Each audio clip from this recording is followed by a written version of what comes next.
Check 1 2. I'm here with the Godfather of West Coast hip hop, Alonzo Williams, and this is yours truly, General Pow Shadowz of the House of Hip Step, representing Blaze Water today. That good natural CBD product, one of a kind, good for your mind, body, and soul to get your day blazed, baby. Check it out at blazewater.com. Brother Alonzo, good to talk to you. So you're a busy man, so I'm not gonna waste time. Let's get right into it. How would you describe yourself? As the Godfather of West Coast hip hop. Came through Compton.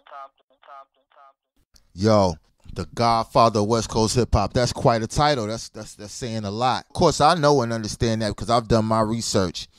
So I know you've earned that title. But could you explain to the people why do who may not know why they call you the Godfather?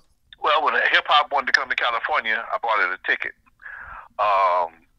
From the time I first started DJing in 1976, I've always been on the cutting edge of various trends.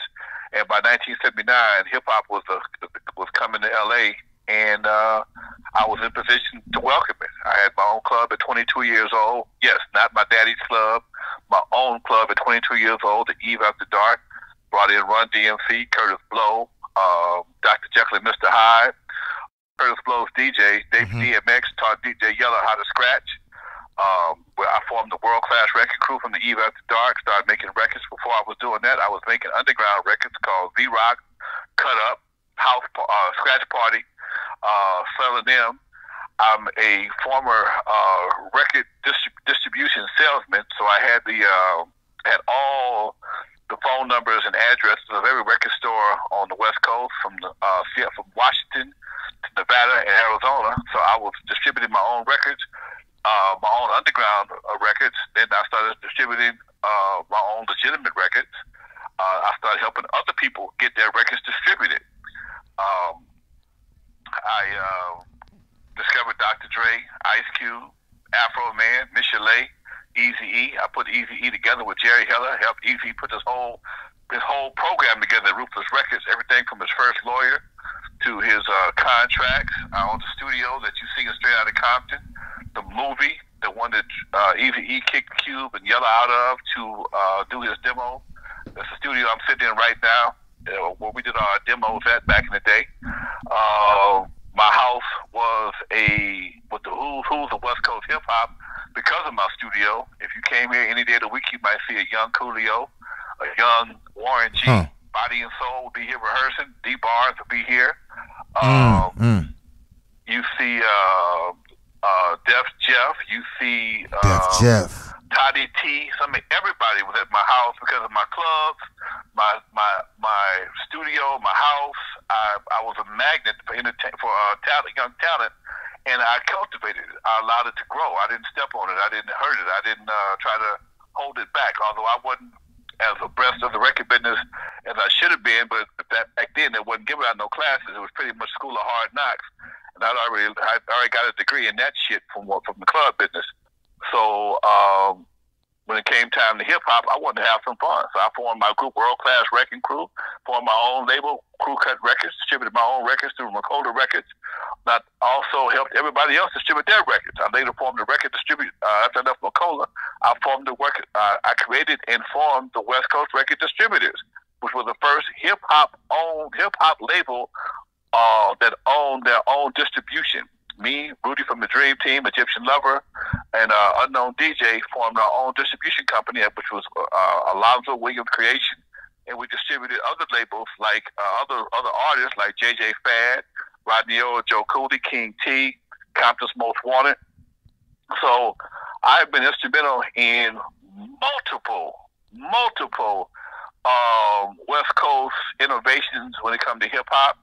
I'm not a big time rapper. I'm not a big producer. I've just been an innovator, and that's what I do. I own studios. I don't spend a lot of time recording other than my own projects. I'm known for being a leader of World Class Wrecking Crew. Right. I own 6 nightclubs, Turn including out Eve the After Dark. lights. I've written hit songs. I owned 6 nightclubs in my career, including Eve After Dark, Skateland, and Dudos, all of what you saw in West Outta Compton, not to mention Current Affair, Hollywood Park Casino, and the Boom Boom Room, which is a strip club. So ain't much I have not done in the entertainment field. Okay, I've always been open-minded. I've always been that guy, a go-to guy for everybody. And when they came to me, if I had the answers, I'd give it to them. Right. And yeah, I earned the right to be the title of the Godfather of West Coast hip hop. Yes, sir. And that's why they call you the Godfather of West Coast hip hop. You answered that question to the fullest, my brother. I mean, I thought I did my research on you. I thought I knew stuff about you. You mentioned a couple things that I didn't know, and I thought I knew just about everything about most of the artists you work with. Def Jeff, that was one you threw at me that threw me off, man. I like Def Jeff. So real quick, how did you end up working with Def Jeff? Def Jeff was he was signed to Delicious Vinyl with Body and Soul. He also worked with Body and Soul, and Body and Soul was D. Barnes and Rose Hutchinson, and they always met at my house because I had the studio. They would come back here and rehearse. Their group Soul Brothers would rehearse back here in the studio. Wow. And Def Jeff would come through. I think he was a DJ or a producer for a lot of the stuff that Body and Soul did. So we had a relationship, you know. Awesome. And I just spoke to him. I spoke to him last year. He's in Atlanta now, still doing music. It's just been an interesting situation. DJ Pooh would be here on a regular basis. Julio, before he even had the braids on the head, it was here on a regular basis. Uncle Warren G was about 11 years old hanging out down here. That's amazing. It's just that's the whole amazing. Ruthless camp. Everything Ruthless started at my house. Ruthless was everything I did with Raider gear on. I never wanted to go there. That's my thing. That's amazing. My man, wow. Coolio. I mean, come on. So how long would you say you've been in music? How long would you say? Oh, man, at least I ran the club for 40 years. If you include DJing, over 40 years. If not DJing, about 37, 30. Take away my DJ career prior I got to it was 40 years because I got to the club, I started making records. So it's been 40 years, easy. Man, that's I just started super young. That's what I call experience. So, just working with Dr. Dre, Eazy-E, recording. So you recorded Boys in the Hood. Yes. Demo. That's what I'm saying. The Godfather of West Coast hip hop, ladies and gentlemen, drinking blaze water. So that's why I reached out to you, Alonzo, because your who you are, your history and everything. And I said, if there's anybody that I would like to try blaze water, it would be you. Just the respect that I have, and I watch your work on YouTube and whatnot. And when I reached out to you, I let you know about the CBD product we have, blaze water, and I asked you, just didn't know, because I hadn't really heard you talk about that much. But come to find out, you have, and you like CBD. Yeah. So how long have you been taking CBD?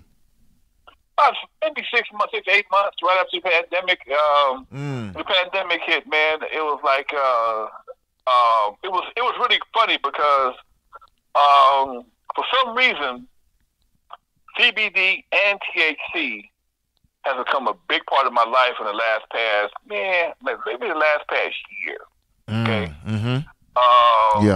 I was having a conversation with a friend of mine about my nightclub and how before marijuana was legal, I'd had security issues. I ran a strip club the last 10 years. Male exotic strip club for the most part. Male exotic and some female exotic strip club. And these girls would fall in love with these guys. Give them all their money. They go home with their wives or their girlfriends, and folks want to fight. Okay? And so I realized my security team was like 8, 9 guys at one time. Just between the floor and the outside, I had to have multiple people just to keep an eye on. That's a lot of security. That's a lot of people, okay? Yeah. And when marijuana became medically legal in California, my incidents kind of slowed down, and I was able to let some people go. Wait a minute. I want you to I want people to understand and catch that. Say that one more time. That's important.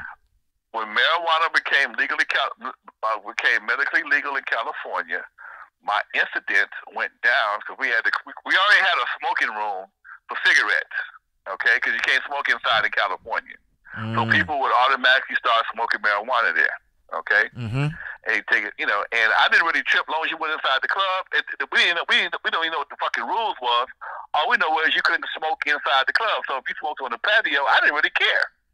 And I noticed that more people smoked, the less incidents I had in the club. Wow. And as the less incidents, attendance stayed great, but the less incidents happened, I didn't need as many security guards. So I went down to from about, I say 8 to down to about 5, okay? And by the time marijuana became legal, I only had 2. I had one doorman. So you went from, so wait a minute, you went from 8 security guards down to 2 security guards once medical marijuana became legal in California? As a club owner, okay, fam, as a club owner, he's saying this, fam. As a club owner. As a club owner, all I had to do was have a security guard at the front door to check purses. I had one security guard that walked the floor, and I had a doorman that just made people. I would take random guys that worked at the club and make them work a shift at the front door just to stop people so they could pay the cashier. I only had 2 security guards though. I had random guys standing at the front door because I used to have guards everywhere. And what I noticed is people were chilled out a lot more. We didn't have any incidents whatsoever. I mean, it went to the point where it was cool every week. But the patio, also what I noticed is there was a slight drop in alcohol. There was a slight drop in alcohol sales. Okay, slight drop, not major. Right. A major increase in taco sales and food sales, and a big attendance out on the patio. Okay. Right. We were upstairs, so my patio man would be full. Now sometimes the club was like, where the fuck is everybody at? And it'd be 30 people out on 40 people out on the patio. We had a huge patio. Right. And it'd be 30, 40 people out on the patio smoking. Right. So when they came into the club, they was pretty much, lit. And I know or chicken or whatever we had to sell. and see, I know how they do it out there because I lived in LA for 7 years, like I was telling you before, and I know that in Cali, that's a unique place where people get they smoke on at the clubs. Okay, it's not like other places. It's not like other cities. Like other cities, people dip off and smoke, but in California, you go on a patio and it'll be the whole patio blazed up. It's really something different. Yeah. So yo, brother Alonzo, that's that's great information. I'm glad that you shared that with us because that's something that people need to know. Like and here, as a club owner, your security went down from 8. That's a lot of security. I've worked in clubs from 8 to 2 once medical marijuana got legalized. So thanks for sharing that with us. I think that's real important. So when I reached out to you, of course, about Blazewater, and I said, because like I said, I keep up with you. I know you're active in the music industry. You're the type of person that we want to take Blazewater, that we want to drink Blazewater. You're the type of person. So that's one of the main reasons I reached out. So and of course I sent you some Blazewater. And what did you like? And you did share with me that you enjoyed the Blazewater. And if you don't mind sharing, yeah, man. And if you don't mind, which of course I'm glad about. I was happy because I didn't know honestly what your response is going to be. I hope that you'll like it. That's all I could have hoped. But you did. And what could you share with us? What you do like about Blazewater? Well, one, I like the fact that it comes in a powder form. Okay, and you can depending on how chill you want to get, you can determine your own chill factor because it's not predetermined. If you want to put the whole packet into one half a gallon of water and sip on it at your leisure for the next day or so, you can do that. Okay, right. It Right. It was very calming. I mean, THC is, I'm sorry, CBD is very relaxing for me. Okay. I enjoy the feeling I get from THC, CBD. I keep saying THC, CBD. No, it's okay. And, it's like that 3-letter thing, you know, THC, CBD, you know.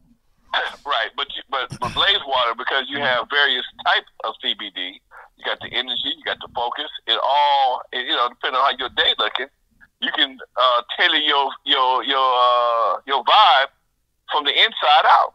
You know, if you want to focus on something, you take some focus. If you want to do you got a lot to do some energy. Drink the energy version. If you just want to chill, you got that too. That was the first thing I noticed about the Blaze Water, is that it came in various styles. It wasn't just one thing. CBD water, do what you're gonna do. Right. But they had a little something, had different things to offer. Right. Which I thought was pretty cool. Right. Right. No doubt. You're talking about the 5 curated experiences. That's a feature that I like as well about it. That I do find unique. And the funny thing is that those different experiences do make you feel different ways, and you can attest to that. So yeah, I'm glad that you recognize that. So you would say that you did feel a difference in your day when you drank Blaze Water. Yes, sir. No doubt. So that's kind of like what we were going for. We want to blaze your day. That's the idea there. It's like Blaze Water. Literally, we want to blaze your day in a different type of way. Not just necessarily put you on fire and go, but just so you can blaze through your day and not slouch through your day. Like you said, you may need to focus and things like that. You may need some energy. You may need Zen. Zen is my favorite one. The matcha green tea. You had that one, right? Right, definitely. The matcha green tea. Oh, I love. Yeah, that's my personal favorite. So I wanted to ask you, Alonzo, what do you think should be changed about the cannabis laws and the way that they currently are? But they need to quit bullshitting and go on and just make it national, man. I mean, just the fact that people who are in the cannabis business can't put money in the bank, you got to walk around with all this cash. You put people at risk unnecessarily just because you can't come to an agreement on a national policy for the overall product. I mean, it ain't going nowhere. It's been here for decades. It's proven not to be.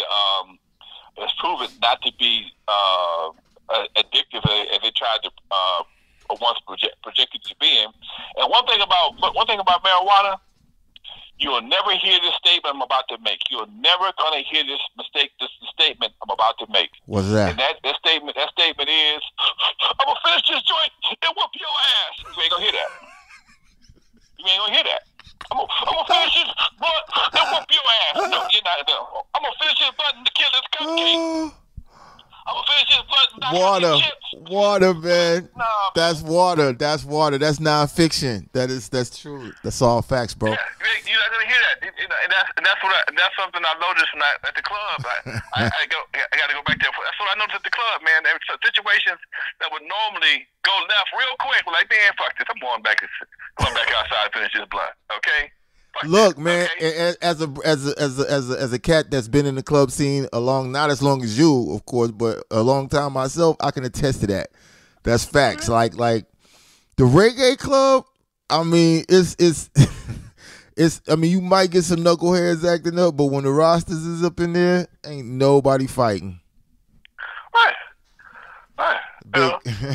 True story, man. And I want to shift gears and ask you, because one thing I respect about you is your experience, and when I watch your videos on YouTube, which I watch quite a bit, and I keep up with you. One thing I like is that you give game to the youth. You give game to, like I saw you giving game to a whole room full of college students. You just had them hanging on every word, and you had some really what I thought was important views and perspectives on things.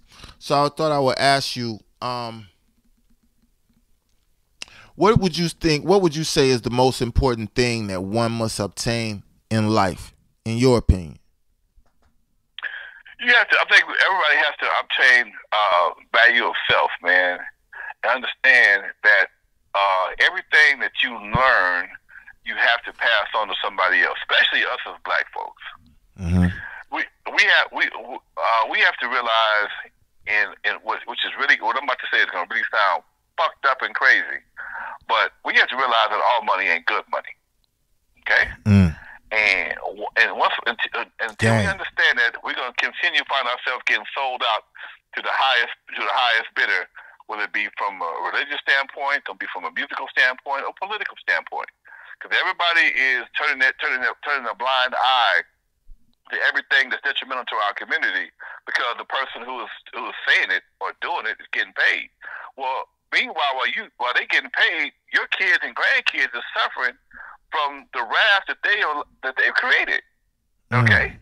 So, when you talk to a grown-ass man who's been around for a while and seen, understood was around when various organizations stood up for black folks, and how things changed and how things were redirected. Well, we can't do it. We'll let you do it to yourselves. That way you can't get mad at nobody. And now, when I was a kid, my little brother, I would grab his hands, and sometimes I did make him hit him upside his head or something. Mama, Alonzo hit me upside the head. I said, no, he's not hitting himself. Boy, stop hitting yourself upside the head. I mean, my mama. Okay?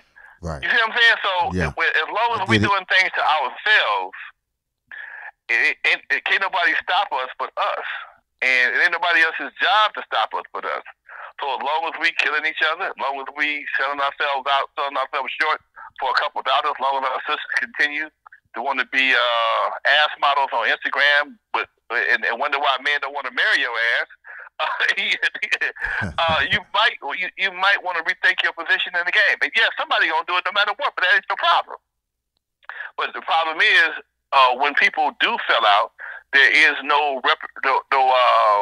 retribution. It's accepted.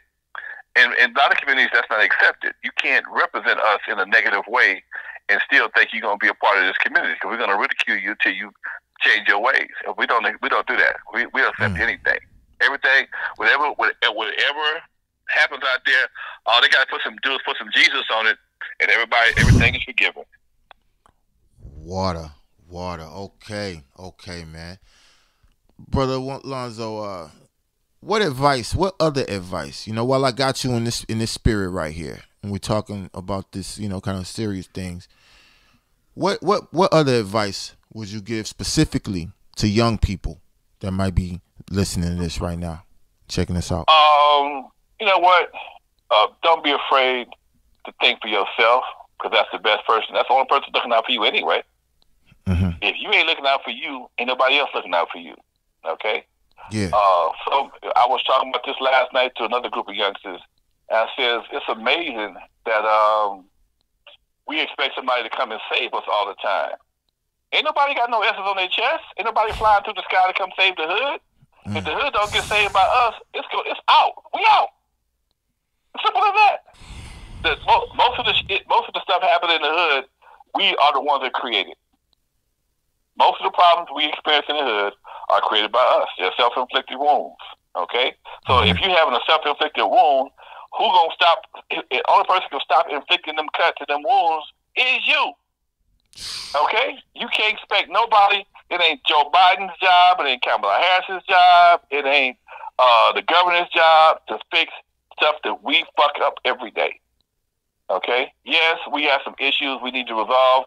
Yes, we need better education. But if you know what the problem is, if you know the problem, no matter how dumb you are or how uneducated you may be, you know not to mess with that.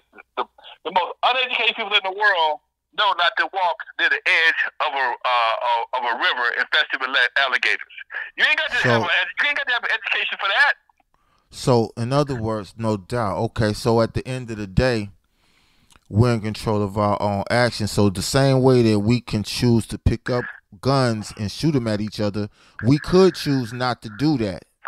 It's us making choices every day, right? We could choose. We could say our circumstances. I hope I'm not cutting you off. No, go ahead. I just wanted to say this, but we could say our circumstances are making us do this and that, and that may be true, our conditions, but at the end of the day, it's our choice, and we could choose not to do that and do some other type of activity or action with our bodies. And you know what I mean? That's what I'm getting. Our conditions have been worse in the past, and we have done better. Yeah. Our conditions have been worse in the past. I know what you mean. You think our conditions was bad? Was better when they built Black Wall Street?